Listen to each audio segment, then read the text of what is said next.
Hello, everyone. Do we have sound at all? I'm hoping we do.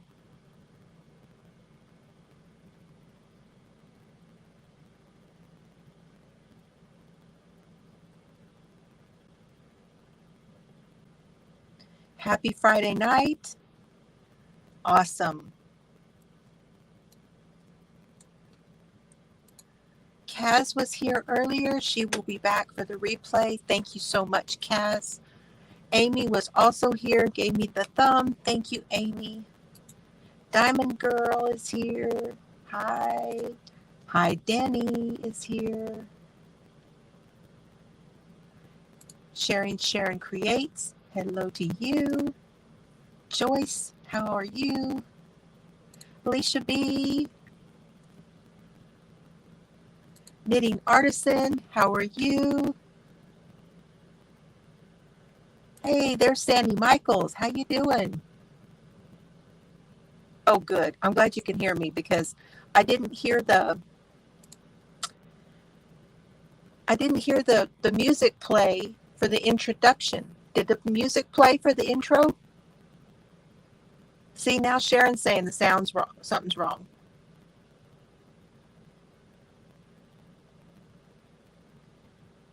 Is it cutting in and out?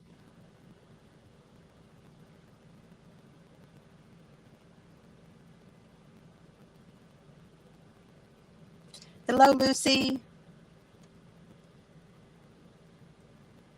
Hi, Jean. It's crackly. See, it did this last time too.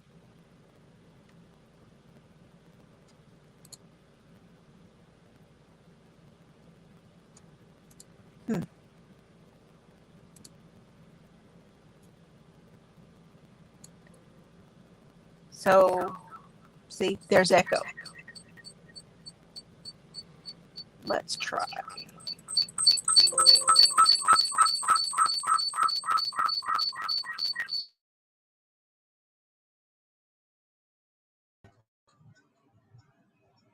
Is that any better?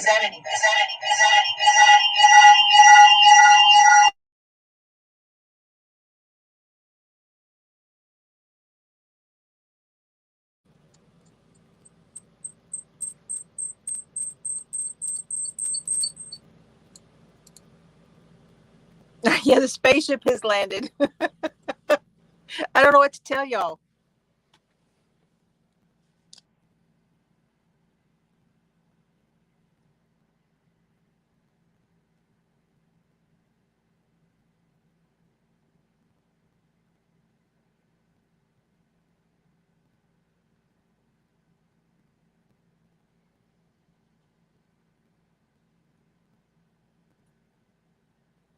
It's turned all the way up.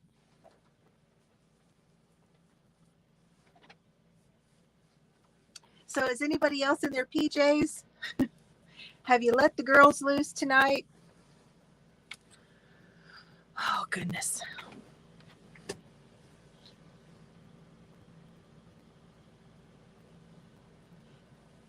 I'm wondering if it'll straighten out.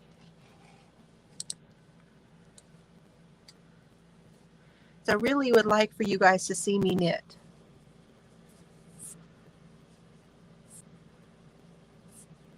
Yep, the girls are breathing. Hi, Lisa.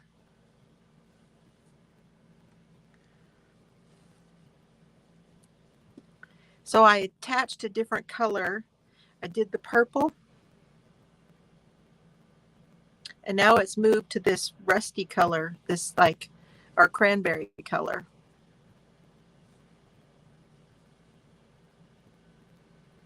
That looks a little dark. It's not really that dark.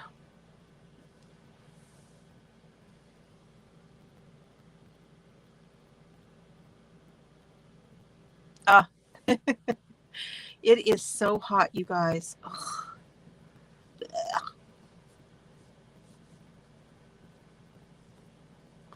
Awesome. Hey, Hope. How are you tonight?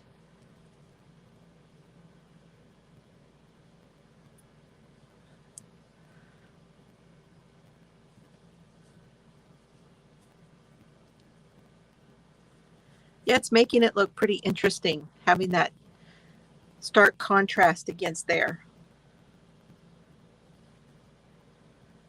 Hi, Frozen. Okay, you guys ready to get started?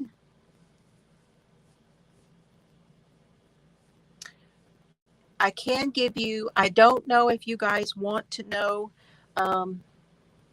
right away, but I am going to play a quick little deal for you and let you know that I'm not real close to where the inmate has escaped in Texas. Okay, I'm not real close to that. But I will play, I have a video showing an update from a couple hours ago, I think. So let me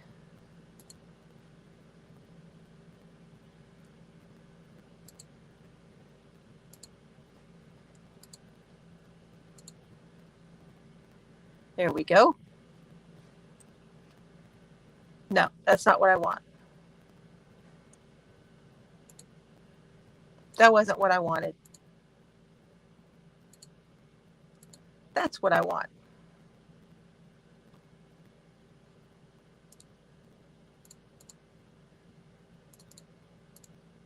Here we go. This is a KAGS news update for Friday, May 13th of 2022. I'm William Johnson. The search for 46-year-old Gonzalo Lopez, the inmate who escaped from a prison transport bus near Centerville, Texas on Thursday, is ongoing. Lopez, who is serving a life sentence for capital murder and attempted capital murder, has been on the run since 2 p.m. Thursday.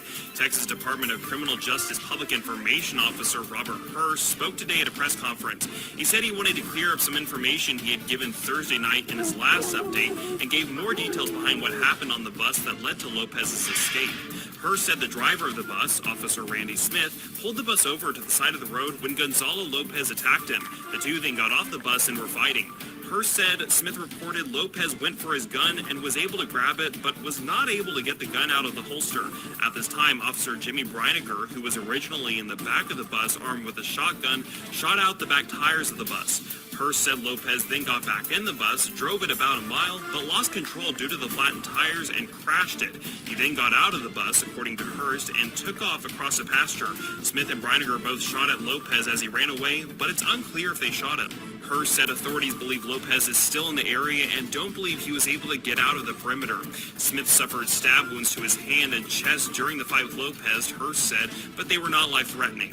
We'll have more information throughout the day here on our YouTube channel as well as KAGSTV.com with your KAGS News Update. I'm William Johnson. So that was the latest that I found today.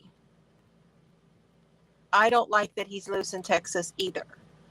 Now, that is the area where the bus crashed is about 5.5 hours away from me to my south. So unless he plans on coming north, which I doubt, I seriously doubt that he's coming north. This guy's bad news, and he's gang related. He's a killer. He's probably going towards Mexico. That would be my guess. So absolutely no sightings. Now they said in that, if you heard it, that they felt like he had not left that area, that they had put a perimeter on that, and they don't think that he had left a perimeter. Now who knows, right? Who knows? But I'm keeping an eye on that one because I really, we don't mess around down here in Texas. And I mean, they shot at him. And I wondered if they did. They got off a shot. So both officers that were on the bus got off a shot. The one officer, his hand got hurt because he was trying to keep him from getting his service revolver, which he got a hold of, but he didn't get it out of his holster. He couldn't get it out of the holster. So he took off because the other guy was coming at him with the rifle.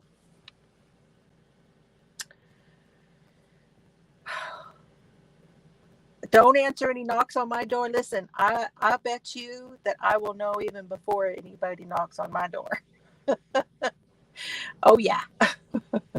I am certain of that.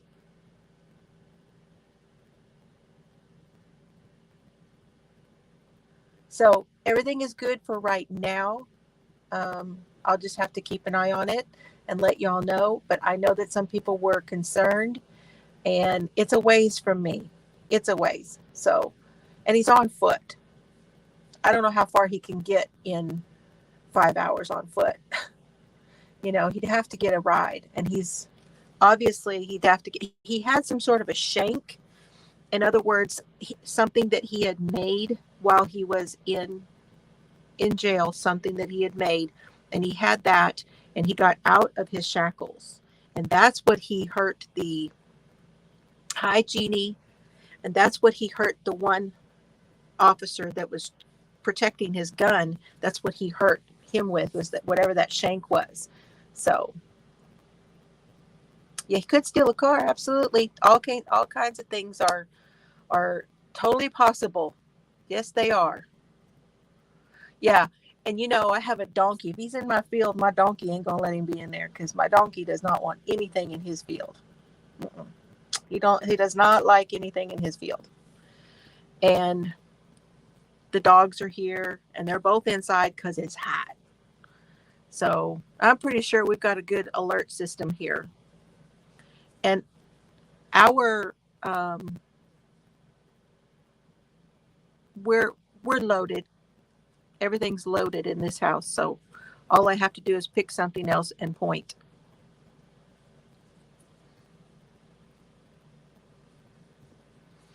So if you're just joining me, I was just giving an update on the inmate who has escaped, and it was down at Centerville, Texas, which is about halfway between Dallas and Houston. Now, if you're wondering about Miguel, I don't know for sure. I would say that Miguel is probably a good couple hours from there. Probably. More than likely a good couple hours from it. Closer than I am. Yeah, my guess is he's going to try to go for Mexico. Now, that's not as easy to do in Texas as it was, because we do have a good portion of the wall built. However, there is an area, like if he goes over towards Laredo, if he goes across and goes to Laredo, he could shoot down that way. The most of them go out and come through on the part that is by Arizona, right where Arizona is there. Can't tell you names of the places.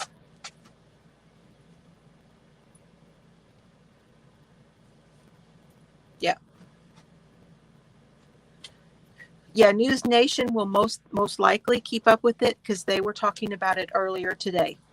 Absolutely. Oh, you want over here, Bubby? Come on. Whenever I sit here to knit, my chair is kind of in the way, so Cerberus can't get underneath. And Duke's in here too. We got 2 mascots tonight. Oh, yay, Denny. That's awesome. Okay, so who wants to talk about Drew Peterson? Anybody? Let me see if I can move this over just a little. Might make it easier. There we go. That's better. I do. I have my 2 big boys in here. Hi, Lori. How are you tonight? I hope you're good. So Drew Peterson grew up on the south side of Chicago, Illinois.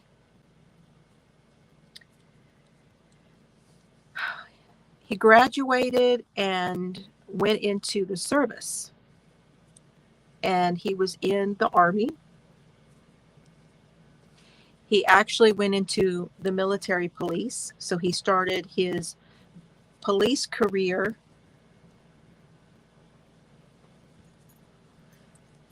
pretty early, started with the service. And while he was in the military and in military service, he actually did details at the White House, which I did not know that. He did details at the White House. That's creepy to me right there. And then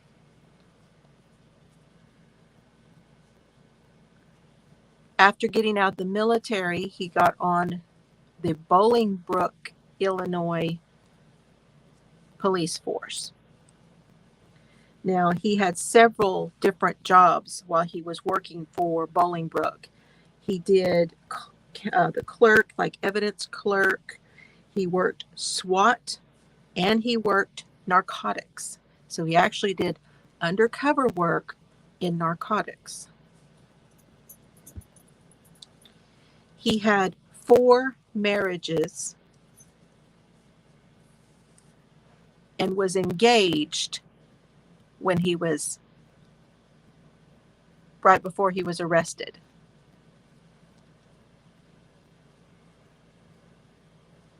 Oh, the allergies have been kicking my butt, y'all.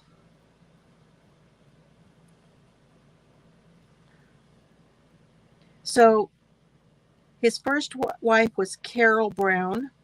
They had 2 sons. They were high school sweethearts. And they were still married when he was in the Army. And they split up because he was cheating.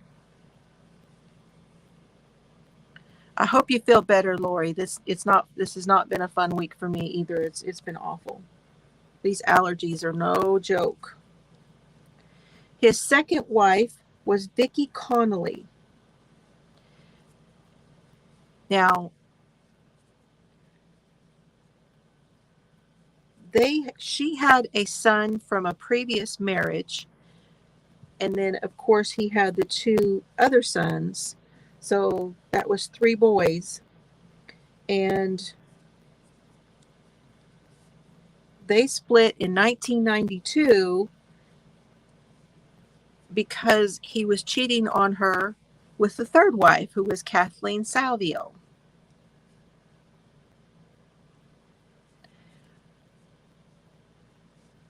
That was his MO. So he would be married but cheating, and then as he went along in his marriages and his relationships, his abuse got worse as he went along. So the cheating and the abuse both escalated as he went along. And huge. This guy put his face next to narcissist in the dictionary, okay? Because this guy, and I know Deb from Delphine's Handcrafted, she's like, I know we talk about it, but this is one of the characteristics of these guys, the narcissism. And this guy had it bad. Now, Vicki did have some claims that he was abusive, and there was some people who came out later on and said that they felt like he may have tampered with Vicki's brakes because she had an accident that was really kind of sketchy. So, and then the 3rd wife was Kathleen Savio, and the 4th wife was Stacy Peterson. So with Scott Peterson, we had Lacey Peterson, but with Drew Peterson, we got Stacy Peterson. So it's kind of interesting.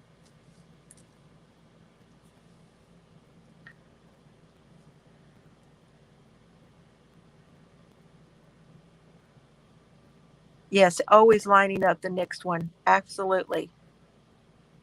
And hello to those coming in. If I missed you, hi, Starla. Thank you for those who are lurking. I appreciate your being here too. You mean a lot to me. Thank you for my moderators being here. Just thank y'all. Because I always feel like I don't say it enough. So thank you. There's the end right there. Had to get it right. It's bugging me. Okay. On October 29th of 2007, now we're going to kind of work backwards just a little bit, okay? We're going to work backwards with the story. Cassandra Kales, she is the sister of Stacy Peterson. And she goes in and reports her sister missing because she's not answering her phone. she can't get a hold of her. And it's gone on for too long, and it's only been like a day or so, and it wasn't like her. She was one of those that was always right there. If you needed her, she was always right there. And she went in and she reported her missing. Now, Stacy at the time was only 23 years old when she went missing. Hi, Rita. Come on in. Did I say hi to you, Sandy? Hi, Maribel. And Cassandra and her friend go to the house because, you know, she reports her missing, and then she goes to the house and she asks. There's one of the kids who's there. Now, Stacy and Drew have 4 kids by this time. 4 kids. Now, can you imagine? I mean, he's continuing from 1 all the way through to 4. He's continuing to have kids with these women. And I can't imagine, you know, what it's like. One of these times we're going to have to look into some of this about what it's like for kids of these people, that having to deal with knowing that your parent, you know, that's not an easy thing. It's just not easy.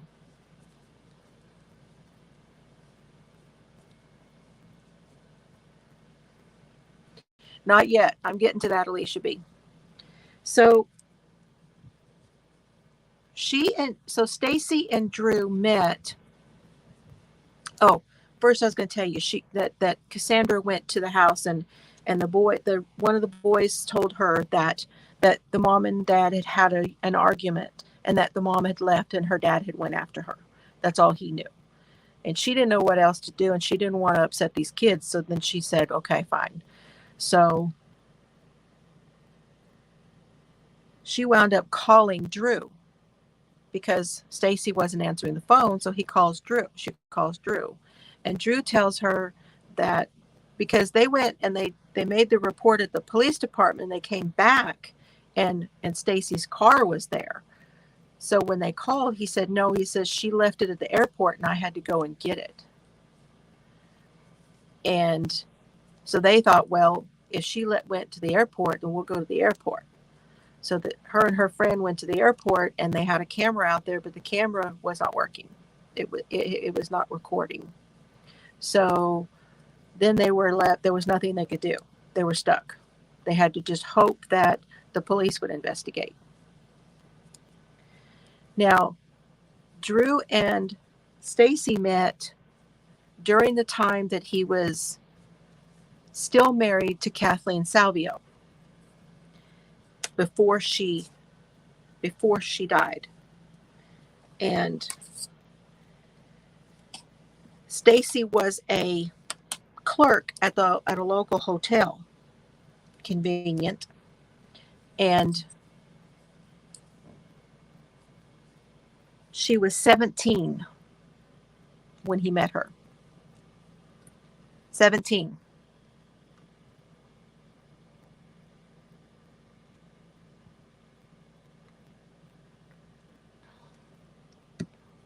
We're gonna go over Michael Peterson too. This is Drew Peterson. We did Scott Peterson already. Now we're doing Drew, and we'll do Michael on a different one. And just so everyone who can appreciate it knows, I don't have any connection to this case.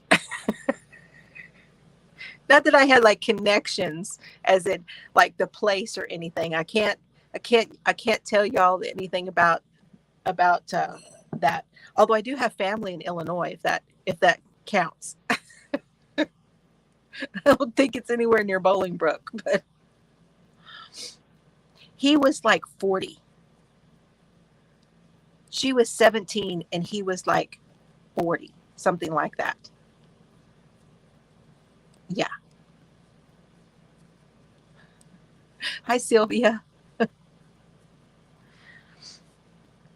So they dated for 2 years, and then they got married 8 days after the divorce was final. 8 days after the divorce was final with Kathleen is when he and Stacy get married. Now, she went missing in 2007, and he claimed that she left with her new boyfriend and that she took $25,000 with her.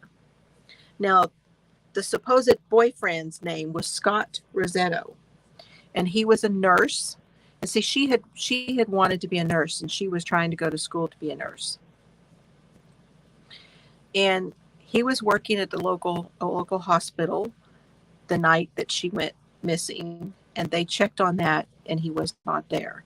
But it was kind of iffy at first because him and her were having an online, like on the phone texting relationship. And they actually went out to eat one time, and Drew showed up in the cop car in uniform and came inside and sat next to her and looked him in the eye and said, "Would you do this if it was your wife?" And it scared the crap out of him. And he was like, "I am not having a relationship with this girl. Not doing it." But they had some pretty racy conversations on the phone.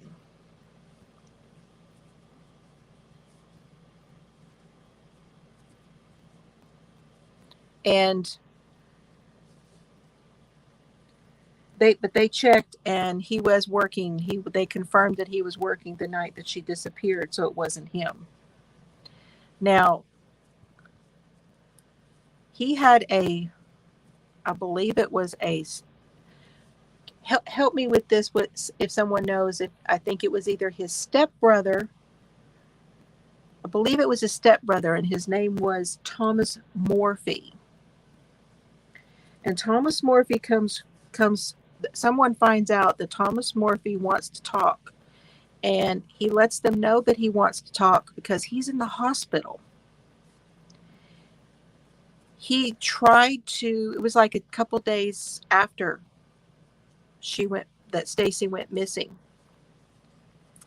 He had tried to commit suicide because he was very upset over what he had done when he was with Drew. And he felt like he might have been involved in getting rid of her body. Yeah, the container. So he says that he had gotten a call from Drew, and Drew sets up a meeting, and he goes and picks him up, and he takes him somewhere, and he gives him a phone, and he has him stay there, and he says, you're gonna get a call on this phone, but don't answer it. Okay, so he doesn't answer the phone. It rings and rings, and it's from, I think it was from Stacy's phone to that phone or something. Anyway, and then he comes back and picks him up, and they go back to the house, and back to Drew's house, and they go upstairs, and upstairs there's a huge blue barrel. And he said they never took the top off of it. And he said it looked like something that would kind of screw on. But Drew said, "I need to move this barrel because I need some help because it's kind of heavy, and I don't want to spill what's in it." And they take it down the stairs, and they go out and they put it in the car, and he leaves. He takes him because he'd been drinking. Morphy said he's been drinking. And Drew takes him out to Starbucks, and they get a coffee. And he gets his coffee with vanilla flavoring. Well, that comes up during the trial because they actually investigated that, and there was camera footage of Drew and him there getting coffee at the time that he said, and that was the only vanilla coffee that was sold that day.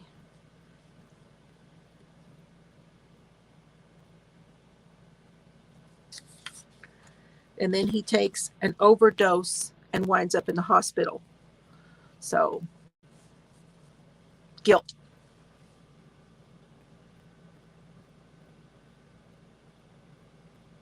Hello, Jillian. Good to see you. Thanks for coming in. Glad you're here. So during the investigation of Stacy,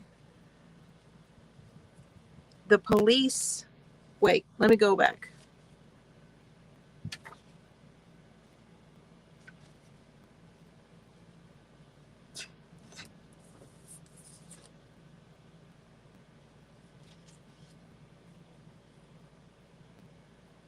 Yeah, during the investigation, trying to find out what happened to Stacy, the police discovered that Kathleen Salvio died under suspicious circumstances. Okay. So now we can talk about, that was wife number 3. So they start digging into what was going on with wife number 3.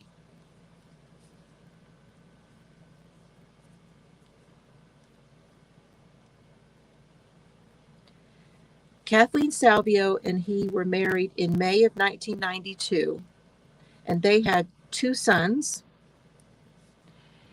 They were married for quite a while, and things deteriorated pretty quickly.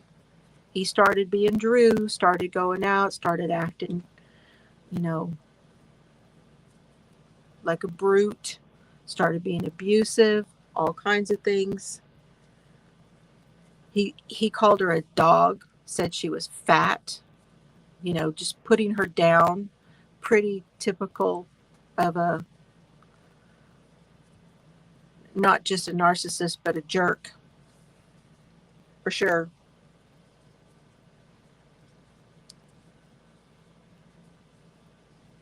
And she receives a letter. The way that all of the end goes down, the way things start to come to an end, is that she receives a letter. And the letter tells her that he's having an affair with a young 23-year-old, and that everybody knows about it but her, and it really upsets her. And she goes to a divorce lawyer. And in her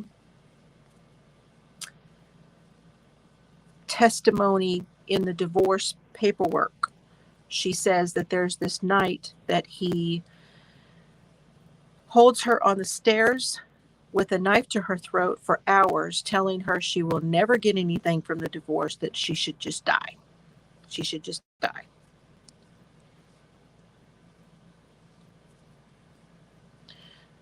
First wife is still alive.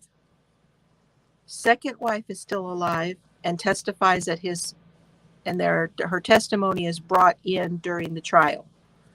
The one I'm talking about is the third wife. That is the one that they find a body. Fourth wife, they've never found the body. Never. They still haven't found it.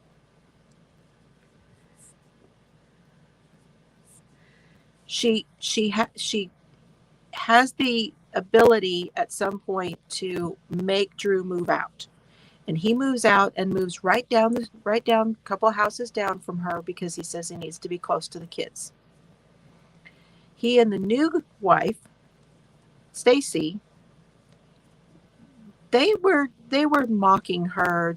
Stacy would ride by on her roller skates, and she would holler at the house, and they did a whole bunch of things. So Stacy was not completely innocent, but she was being influenced by Drew. Drew was the one that was telling her to do all this stuff.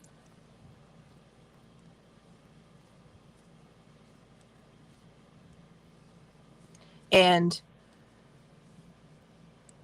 so let me get some coffee.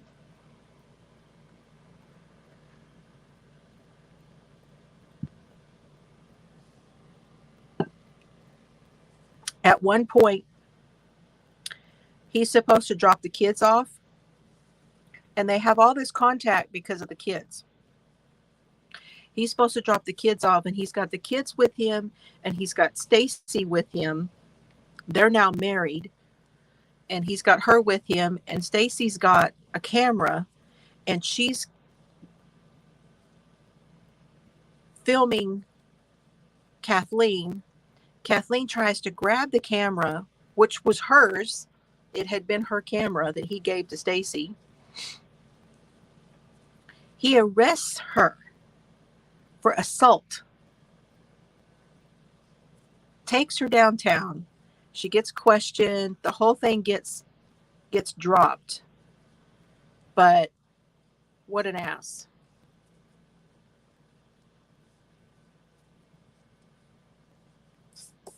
It's just another part of the ongoing back and forth saga that happened with them. It just kept going. It just kept going. This saga just was on and on. Kathleen had the police to her house 18 times before she died. 18 times. Now, isn't this domestic violence?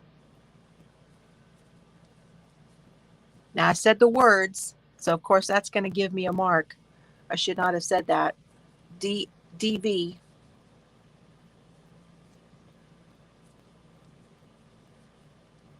Oh, happy anniversary, Sylvia.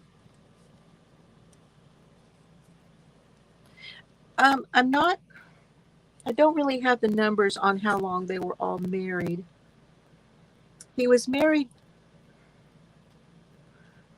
right out of high school to the first one, and then they split, I think, in 82. And then 10 years later, him and Vicky split. 10 years later, him and Kathleen split. Not quite 10 years later with Stacy. Does that, I don't know, that I'm kind of making that up because I don't have the exact numbers.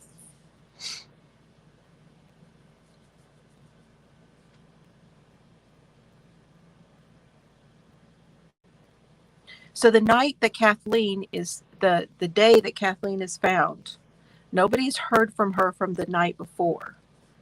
They were supposed to have had a custody exchange, and so Drew was trying to contact her, and he wasn't getting her, and so he goes to the house the next day, and of course he doesn't have a key, so he calls a locksmith, and he has a locksmith come in and open the house, and he asks the neighbors, and one of the neighbors, Mary, was like her best friend. She was there. They spent a lot of time together. And they went into the house, and they found her in the bathtub, and she was laying completely naked. She had a necklace on. Her hair was all down, and she was laying down in the bathtub, and she had a gash on the back of her head. And this best friend had to see her, and she testified about it.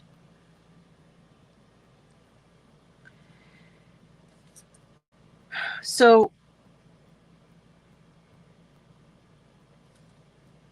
nobody really processed that scene properly for Kathleen. They brought in the detective at the time, or sergeant at the time, or whatever his rank was. When they brought in the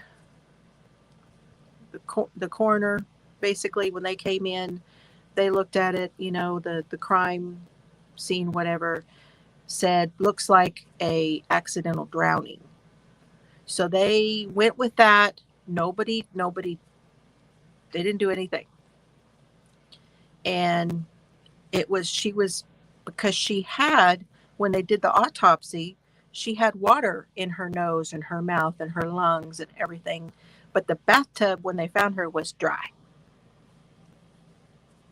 Good night, Lucy. Thank you for coming. And that wasn't that long ago, you guys. This was early 2000s. So it's really surprised to me.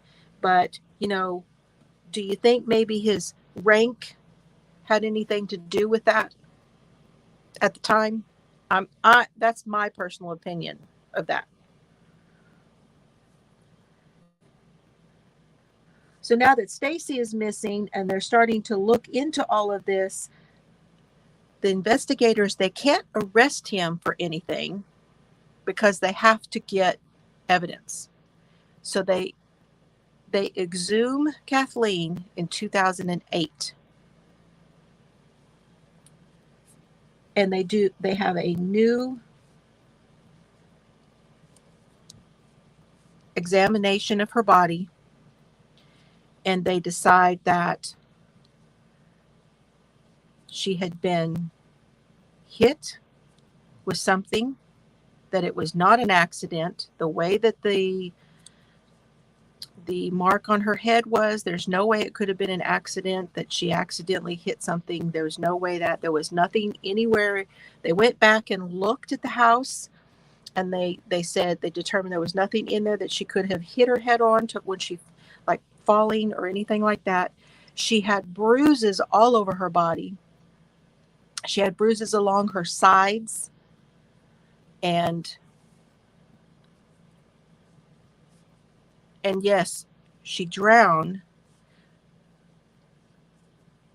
But they know now it is determined that it was a homicide then.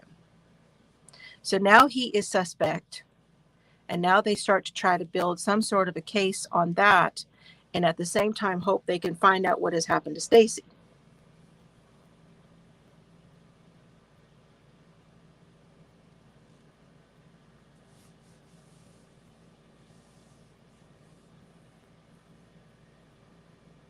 Isn't it crazy? It's crazy how all of that went on, like I said, in the early 2000s, knowing what we know about DB. It's just crazy. So they arrest him.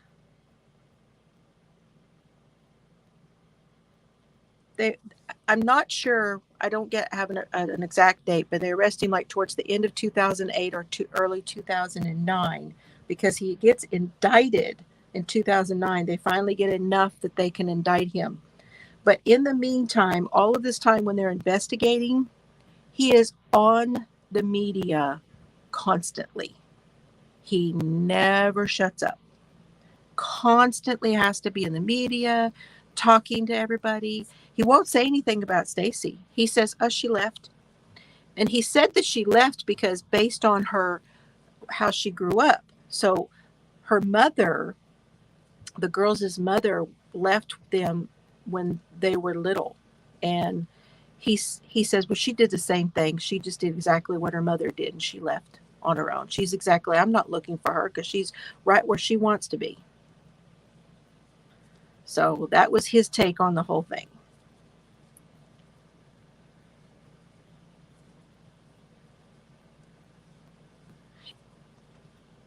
Yeah, Sylvia, I know that to find out that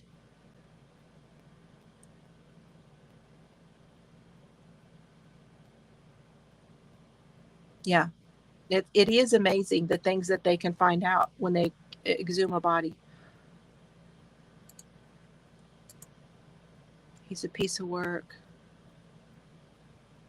Yes, he comes in behind them. They go upstairs to look around, and they find her, and he comes in after them. So of course now he has contaminated the scene also, because when he went in, he contaminated it by being there.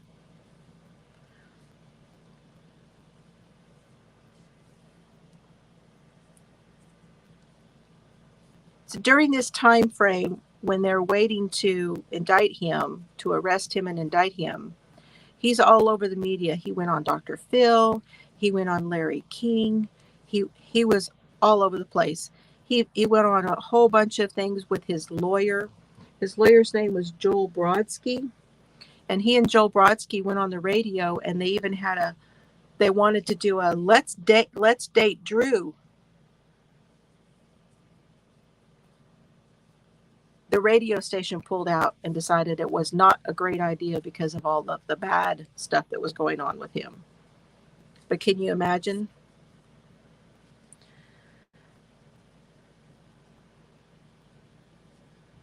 Now, here's the problem when it came to the trial. there wasn't a lot of physical evidence because of the way that the scene was treated, and because of the way the original autopsy was done. There wasn't a lot of physical evidence, so almost everything came in was circumstantial and hearsay.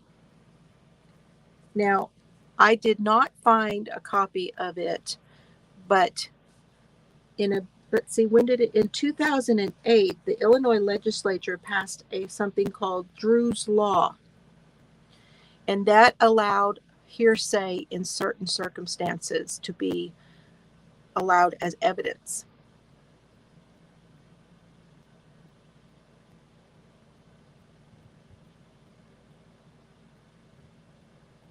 Yeah, the list was shorter.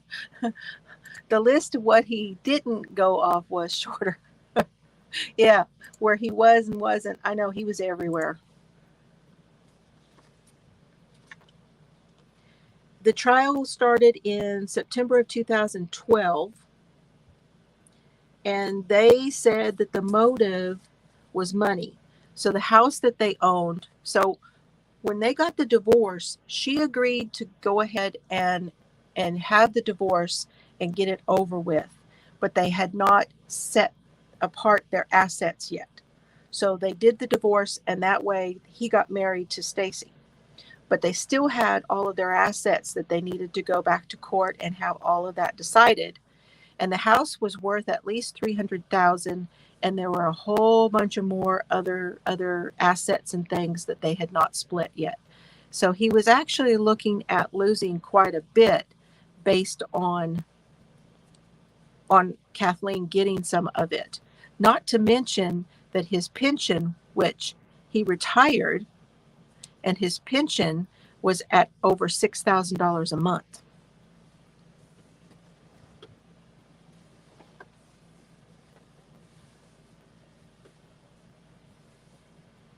I know. That's what I'm saying. As a police officer, he knew exactly what they'd be looking for.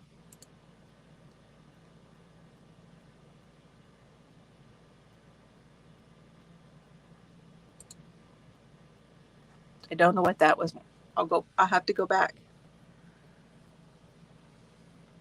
And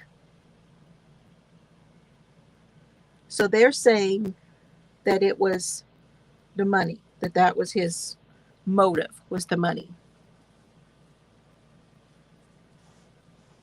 Now, they did bring in the neighbor, Mary, and she talked about what she saw when they went in that day, and what she saw in the bathroom.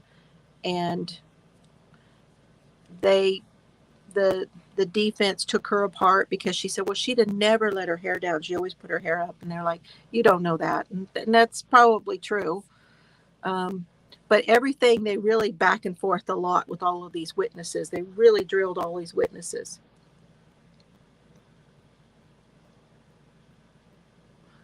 When the investigator went to talk to Stacy about where he was that night, she claimed that he was with her. Now get this.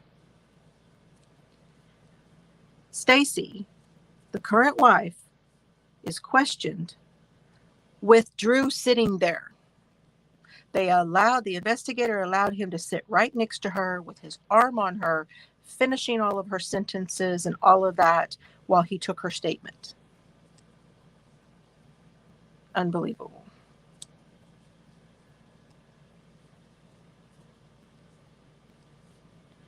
She had a college friend also named Mary that testified that during the time that she knew her, that she would have bruises, she would cover up with different clothing that, was trying to cover things up and all that. But, I don't know, they said that there was a possibility that she might not have known all of this because that she didn't actually go to school with her or college with her at the same time.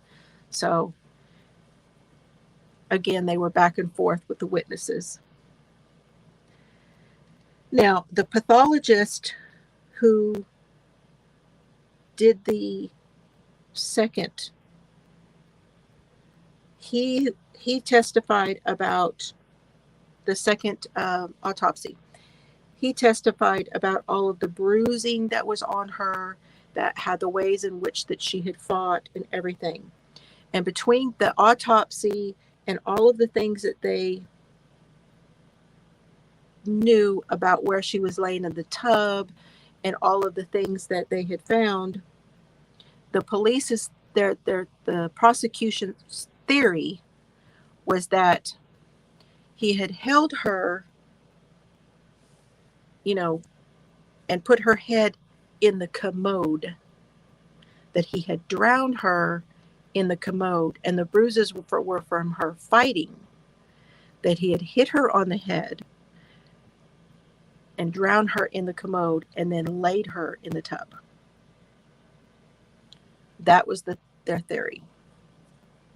And it makes sense. They brought in someone that she had been dating, and this guy said that they had been together a couple nights before, and they had been on the carpet, and she had been on her knees, and blah blah blah. Yeah, I don't believe that. I don't believe him, and I don't believe that's how it happened. I don't believe that's how she got the bruises. So see, there was a lot of back and forth in this thing. I mean, of course it was. Drama with it. All of it. And, excuse me.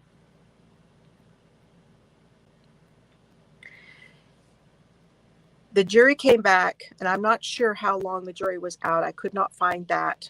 I'm not sure how long the trial took and how long they were out. But they came back and they gave him premeditated murder. They could give him up to 60 years. They gave him 38. He got 38 for it.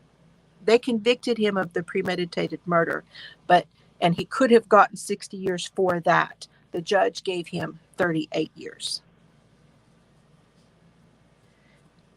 And I think, supposedly, that it was because of his service record, blah, blah, blah, that he didn't get more years. Oh, but it doesn't stop there. Keep in mind, yes, there was water in her lungs. I'm sorry. There was water. There was water in her lungs, her nose, and everything. Everywhere that she could inhale it, there was water. She definitely was. They definitely said that she drowned, but it wasn't in the bathtub. Wasn't necessarily in the bathtub. Hi, Chels. Oh, but wait, there's more. Yes, there's more. Chelsea knows this case too. Yes, that too. So he gets 38 years for murder. In 2014, the attorney's office gets a letter. And they get a letter from an inmate. Now, you guys know that I'm very skeptical when it comes to inmate testimony. They get this letter from this inmate and says, you know, I got a buddy in here and he's talking. And I'd like to tell you all about what he's saying because I think it's pretty interesting. So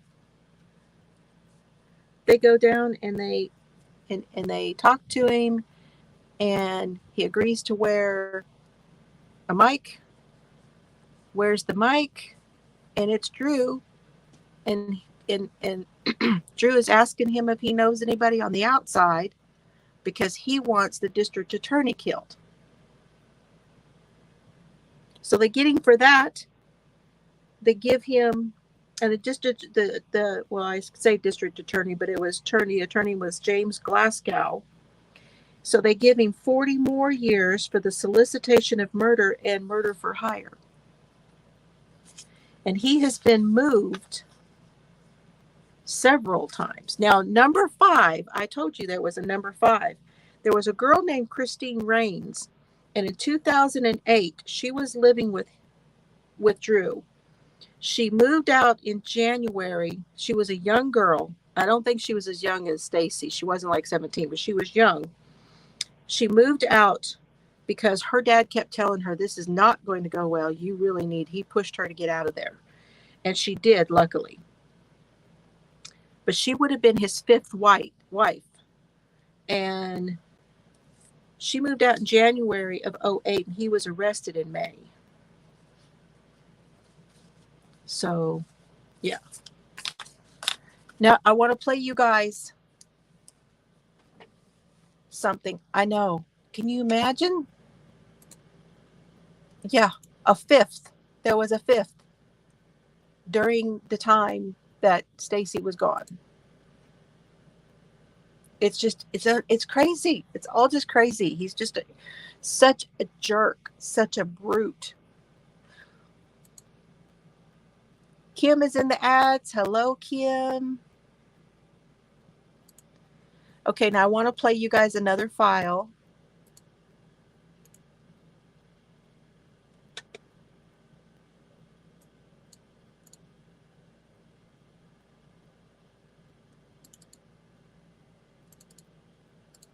Here we go.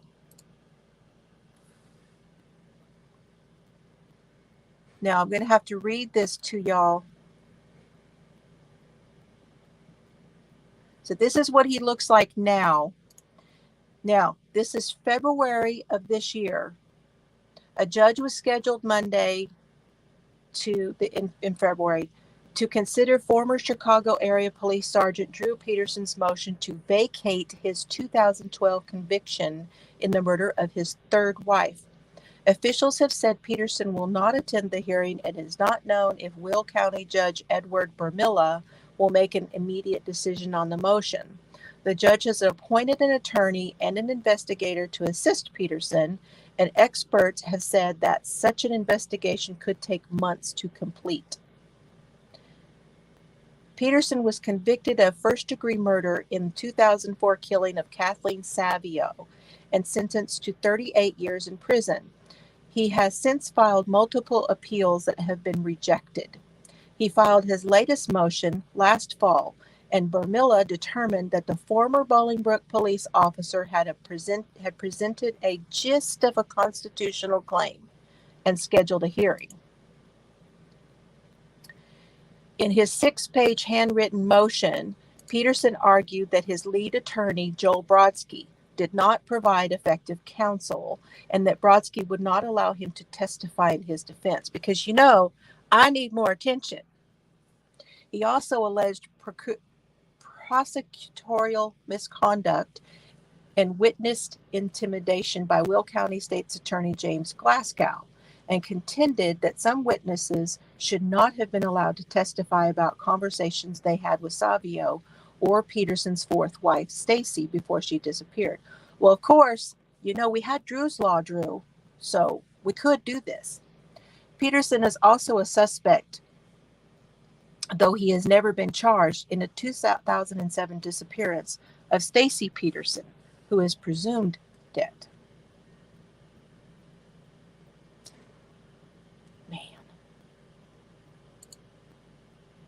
Man, oh man, right?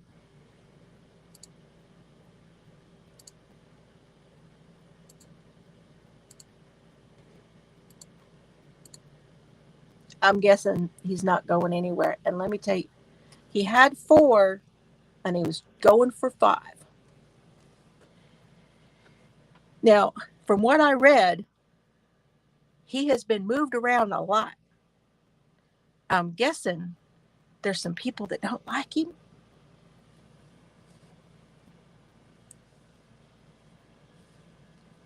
So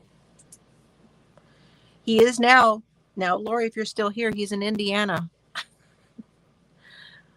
He's at a facility in Indiana now. Yet 2 out of 4 are dead. Now, does anybody have anything else to add to this? Hello, Rosie. I'm sorry I didn't see you. Hello.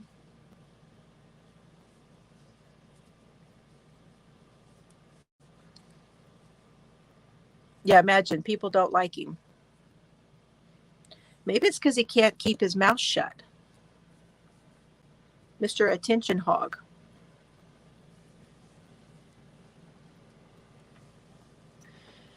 Well, you know he had to have the kids too. Why do people do what they do? Why? I tell you, it's crazy.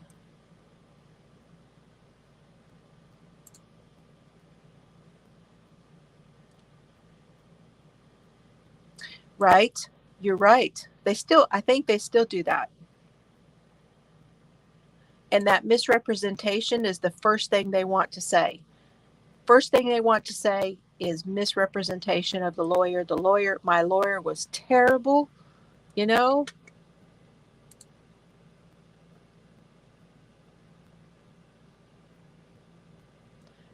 You're welcome.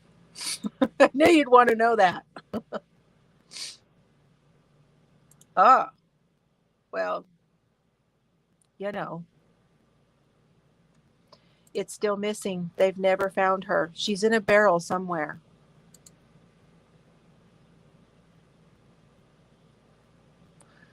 And he did all of that. I think that he got a long way on being the police officer, unfortunately.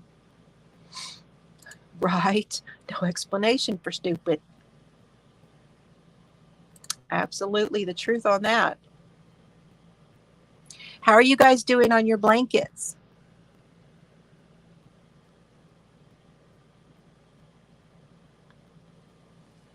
And I wanted to tell you about something else. I was able to get something today, and I want to show you. I got a new book. This is The Inmate Manipulation Decoded. It is by Anthony Ganji. He is Tear Talk with Anthony Ganji. Hi, Bree. Hi, Laura. And it's not a very big book, but there's a lot of good information in this. It's a definitive guide to understanding the manipulation process. Now, he wrote this book for correction officers to help them not get stuck in the middle of all of yes, I'm starting early now, you guys. I am starting a little bit early. And he has here's Anthony. So I'm really excited to start this book too, but I've got halfway through the other book that we talked about the other day. But I really would like you guys to at least take a look, if you don't mind, and see if this is something that you might like to get and go over and take a look at Anthony's channel. He'll be on later tonight talking about some stuff. And this is a book by Connie that Anthony has on with him. And this is her book. It's called The Cage Was Her Cocoon, A Journey from Prison Administrator to Entrepreneur. So not only was she in administration within the prison system, she has started her own business. And that business is how to train corrections officers. So I think it's phenomenal. And she may be on with him tonight too. So I am really excited. This is all about her journey in becoming, an entrepreneur of her own business like she did.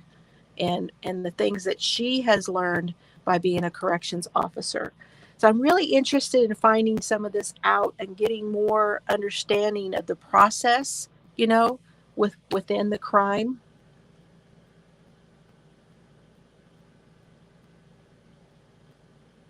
I did go to the post office, but they weren't here today. So probably Monday. because my post office is closed until Monday.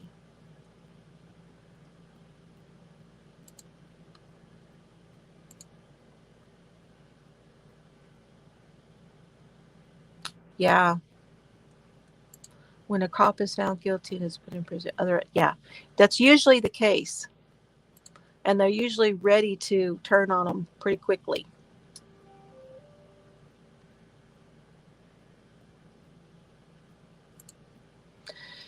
Stranger Beside Me, yes. I have that one too, and we'll be getting into that. But I want to get through a couple of other things first. Oh, you're into that. So the one that I don't have it because it's beside the bed. I went to bed the other night with all this allergy stuff, and I won't be on much longer, you guys. I know this is kind of short and sweet, but with my allergies, I can already feel it building up again, which means, and the only thing that's been working for me is Benadryl. So it's about time to take another one, which means I'll be too tired to talk and chat with y'all with the Benadryl. Yeah, this I want to get their opinion on, from their side, from being the guardians of these prisoners, and it's going to help with the psychology of it all, right? You know, I mean, because Anthony's got a BA in psychology, and he's been in the corrections for 18 years. He's seen a lot. So I'm really excited to get their point of view on it. Yeah, the Benadryl this time of day, because I've been up for several hours, the Benadryl will make me sleepy. So I know I won't be able to stay on. Yeah, the research, yeah, it sure doesn't. It does not tell the whole story. So this is how far I've gotten on my blanket. It's what it's looking like, you guys. There you go. Getting some of this darker cranberry. That's going to be fun. And then it's going to go into this brown. But I'll probably switch back and forth between this and that other cake. Because, you know, I have this cake, and I'll probably switch back and forth between that. And then I have this one, which will have this little bit in here. And I have that one, but it's still not been long enough to switch to that one.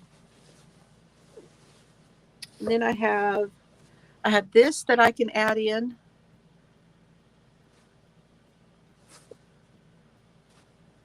So I'll be switching it up soon. And then once I get all of those, quite a bit of those done, and y'all, this is the only time I really had to work on it. I don't put a whole lot of time in on it unless I just want to just knit. Then I will knit back and forth. But, you know, I'm doing squares. And I'm almost done with the hat that I was working on. And, gosh, I finished Chelsea's dish mat. I put that out for you guys, that tutorial. I'm filming the tutorial for clue number 3 of the shawl for Chelsea and I. Hi, Kimberly. So that'll be coming in the next few days, but I got behind when I didn't feel good. So, but it's coming. So y'all be looking for that too. The blanket. Oh, this blanket or the squares, Starla?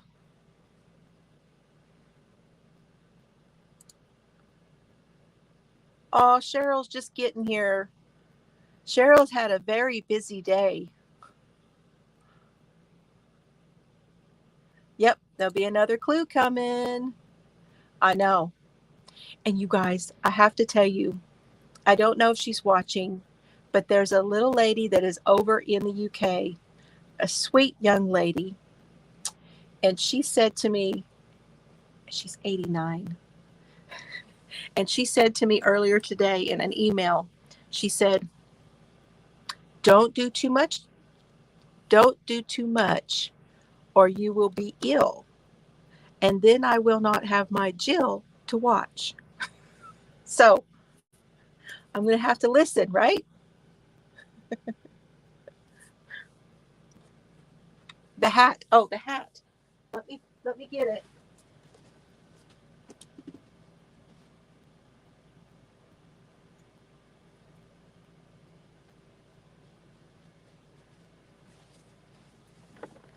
Here's the hat.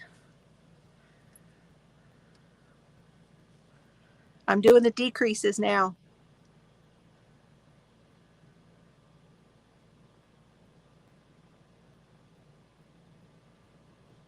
It's good advice, isn't it? It is. Oh, you're working on it?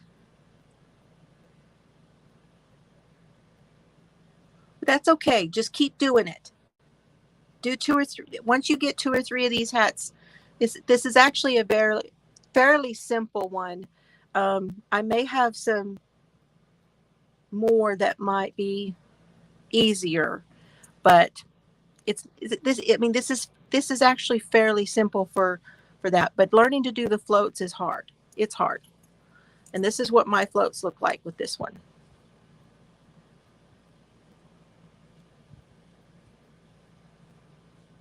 You have to find your rhythm and make it to where your floats are not too tight or too loose. That's the key. Not too tight and not too loose. But the more you do it, the easier it gets. And they will be a little bit off, but it'll still be fine as long as it's not too tight. Thank you, Kimberly. This is the one that's going to go to Rose at Rose Likes Crochet for wings. And there will be a cowl. And it'll be the first time that I do the cowl.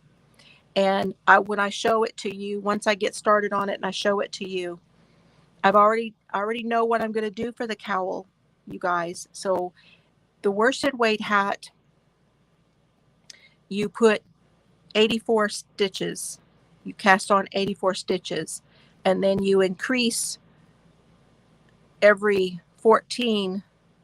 Once you do the brim and you do a little weight and you do the first row, then you increase every 14 1 stitch so that you can get this paw pattern in.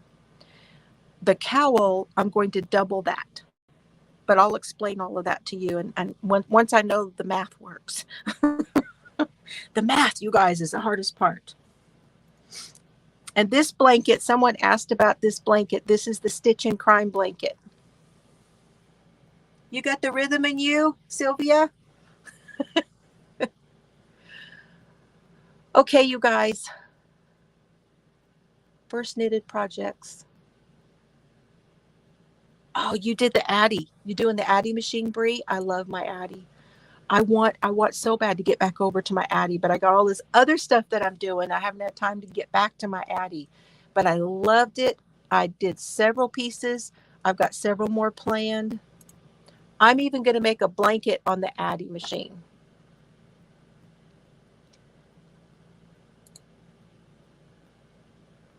I don't know how much we can say, Cheryl, so you'll have to let us know how much you can say about your day.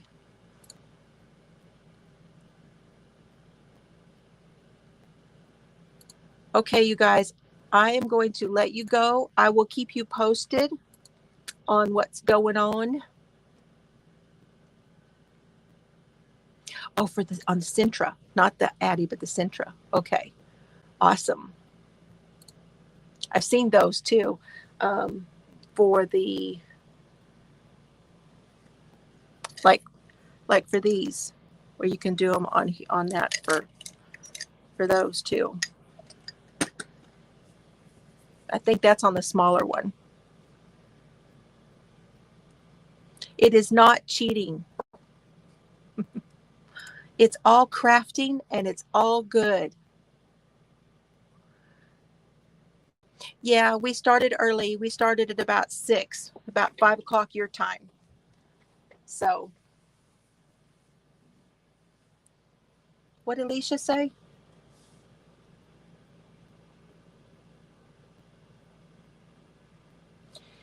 I did not say what it was. So he has someone on and they're talking about prison escapes. specifically. Did you say who he had on? Is he having a guest tonight, or is this him and Connie? Because I wasn't sure if he had a guest. And that'll be at 10 o'clock. Is that 10 o'clock your time, Alicia? So I believe that would be 9 o'clock Central. Okay, yes, so it's Gary York. He has a guest, Gary York, on tonight. That's okay. I'll catch you up, Cheryl. We'll talk. That's okay, Tammy. Thank you for coming in. You guys, I'm going to start here. The reason I started a little bit earlier is that the rhythm changes with YouTube all the time. And so in order to catch people when they have the ability to be on, it tells, like when my tribe is on, right? So my tribe, the people who watch me, that's where I'm trying to stay, is when you guys are on, that's when I want to be there, so that I can catch y'all. Okay, so 10 p.m. your time. So yes, 9 Central. 9 Central on Tier Talk with Anthony. It sounds exciting, Cheryl. We're ready for it. Okay, you guys. Love y'all. Have fun today. Thank you for coming. I appreciate it very much. I hope the sound wasn't too off. And I'll see you guys on Sunday.